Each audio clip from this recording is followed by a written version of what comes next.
या रेल्वे स्टेशनचं जे सुशोभीकरणाचं काम आहे ते अतिशय निकृष्ट दर्जाचं आणि बोगस झालेलं आहे असं आपल्याला या ठिकाणी दिसत आहे। ज्या महाराजांच्या पदस्पर्शाने पावन झालेली ही कोकणची भूमी आहे, त्या महाराजांचं आपण या ठिकाणी जे चित्र लावलेलं आहे त्या चित्राची आपण अवस्था पाहाल तर ते तुटलेल्या अवस्थेमध्ये आहे।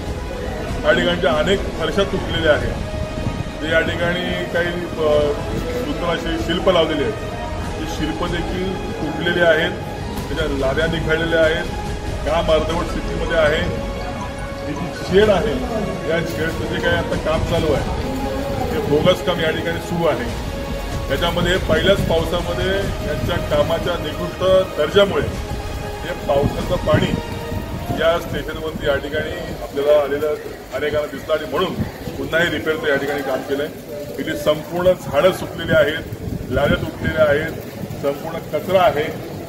या स्टेशनचं काम उद्घाटनाचं काम निवडणुकीपूर्वी या प्रशासनानं केलं। त्यावेळेचे बांधकाम मंत्री रवींद्रजी चव्हाण यांनी या स्टेशनसाठी करोड रुपयाचा निधी दिला, परंतु बोगस ठेकेदार आणि बोगस त्यांचे अधिकारी बीएडसीचे यामुळे या स्टेशनची अवस्था अशी ते बिकट झालेली आहे। या सगळ्या बीएडसीच्या उपविभागीय अधिकारी जठार मॅडम यांचं कायम या लक्ष असायचं आणि कर्तव्यदक्ष स्वतःला समजतात।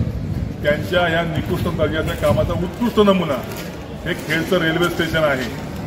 उद्घाटनाचा घाट घातला, नियम असा सांगतो की एखादं काम पूर्ण झालेलं असेल तरच त्याचं उद्घाटन करावं, अन्यथा करू नये।